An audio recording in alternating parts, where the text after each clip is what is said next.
We all know the S tier combos, but what about those unsung heroes? The underrated primary and support weapon combos that don't get the love they deserve, especially with the new Gloom Predator bugs in mind. These weapons go under the radar, but pack a serious punch when used right. As always, let me know what your underrated combos are in the comments below. First up, the Halt and the flamethrower. This is an absolute powerhouse combo when it comes to dealing with the new Gloom variants. With insane close range damage, massive stun potential, and medium armor penetration, this weapon is a great choice for keeping the tide of bugs at bay. Supplemented with the flamethrower, which needs no introduction with its ability to melt horde threats extremely effectively and of course deal with charges with ease, this synergistic combo doesn't get as much airtime as it fully deserves. The Halt, an often overlooked primary weapon, comes with two types of ammo, stun and flechette. The stun rounds allow you to lean into a heavy supporting role, stunning horde threats efficiently, and if you can land most of, if not all, your pellets onto a charger, stopping them dead in their tracks, opening them up to a thorough melting from your flamethrower or a barrage of shots from a teammate or even a sentry. More on that in a moment, folks. But it doesn't stop there, because you can also deal very impressive damage utilizing the flechette round, especially when at close range, making this weapon both a CC and damage monster, especially when you get savvy using a cheeky bit of fire mode switching tech, which I will go over in a moment, folks. This was a game changer for me when I was taught this, and it really helps in those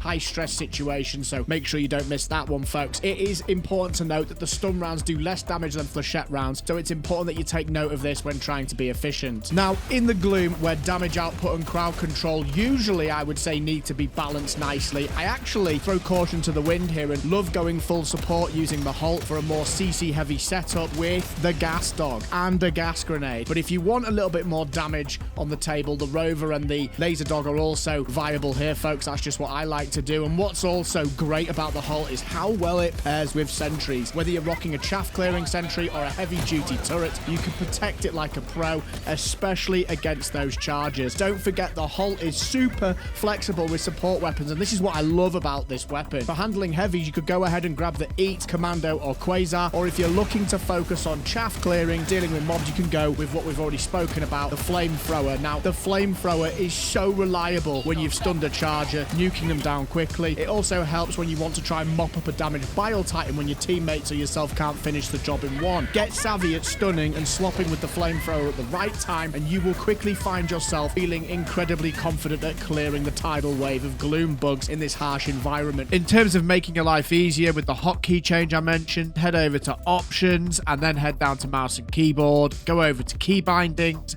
head over to combat, scroll down until you find open weapon wheel, make sure it's set to press, and then make sure that you set it to one of your mouse buttons. For example, that's what I've done, but you could put it on one of your keyboard buttons as well. I've put mine on the side button. Make sure that's set to that, and then head down to where it says weapon wheel right. Again, make sure it's set to press and put that as the same button as what you put open weapon wheel as, and this will give you that ability to switch ammo on the fly really nicely, folks. Before we get into the other choices, it would be incredibly helpful if you could like the video if you're finding it useful and enjoyable. It really helps push the video out there, and having taken a small break from Helldivers 2, this would be super appreciated. Of course, if you're also enjoying the video, please do sub to the channel to keep informed. There's also the Phase Shift Community Discord, which you can join to keep up to date with all things PSC and find groups for a range of games that we cover here, such as Helldivers, Space Marine 2, and other co-op games. Now, back to the video. Next up, the explosive crossbow and the arc thrower. We will talk about the arc thrower in a moment, but first, let's talk about one of the hardest hitting weapons in Helldivers 2, the explosive crossbow. This thing is absolutely cracked, and if you're not using it yet, you're missing out, folks.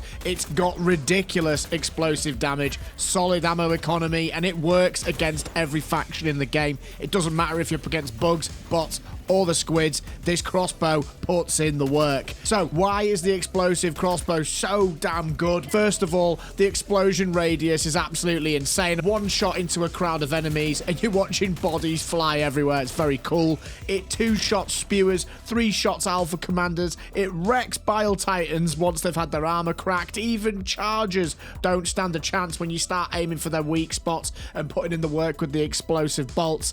And what's the best part of this? It's 100% one-handed, which means you can keep firing while moving, reload on the go, stay mobile while raining explosions everywhere. It just makes for perfect aggressive play styles. And when you want to pile on the pressure, enemies get locked down very, very quickly. But speaking of locking things down, in terms of my own personal preference, I like to use the arc thrower, as this gives us the ability to deal with the new and regular enemies at long range, and it also offers us even more of that delicious staggering CC that we really need to make the most of, allowing us to lock down breaches and large patrols with ease. The arc thrower beams jump to multiple targets, allowing you to very quickly rack up insane kill counts and neutralize threats before they even get to you, folks. And this offers ultimate control of the battlefield. I can't understate this. It is so strong. You can also stun lock chargers, deal with shriekers super easily, which is a really nice touch and something that I think this is better than the flamethrower at. Another combo that the arc thrower features really well in is the arc thrower and the liberator concussive. Now this one really surprised me, but I am loving using the concussive liberator. It really shines at bullying non-heavy Terminids around the battlefield with ease. It shreds hunters and warriors, and much like the blitzer, it needs to be said that this weapon needs the right setup to hit peak performance. You need to pair it with support weapons and stratagems that can do the heavy lifting on damage, because it does lack there. It really thrives in bullet hell setups, think Rover, Stalwart, MG43, Gatling sentries, or if you're running Tesla towers or anything that capitalizes on crowd control, this thing fits right in. One setup I had massive success with, pairing it with the arc thrower. That thing is absolutely cracked when it comes to raw damage and dealing with large groups, but it struggles when mobs get too close. That's where the concussive comes in. Swap, blast, create space. It's also clutch for protecting sentries and teammates from getting swarmed. A really interesting one to try out, folks. The Scorcher is absolutely cracked against bugs as well, with its savage damage output, rapid rate of fire, and respectable ammo pool, coupled with the ability to shoot out charger weak spots very swiftly. You get an incredible punchy bang for your buck primary weapon.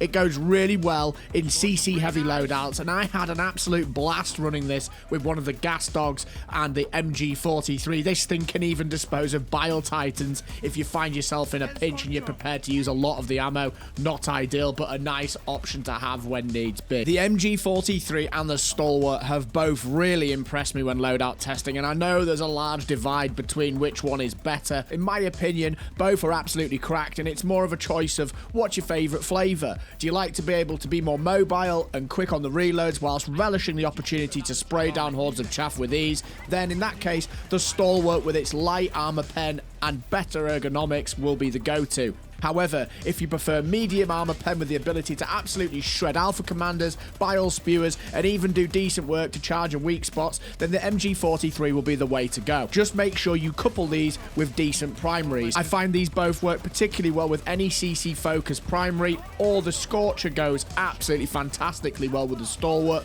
to compensate for the lack of medium pen. Just make sure you turn both onto maximum RPM for the ultimate bullet hell experience. And a little side comment to mention, if you want to have loads of fun, then bring the Gat Sentry and the normal Rover together. It is awesome. Check out this next video. It's got you covered. Take care of yourselves. Keep having fun. Come check out a stream on YouTube or Twitch, and I'll see you in the next one.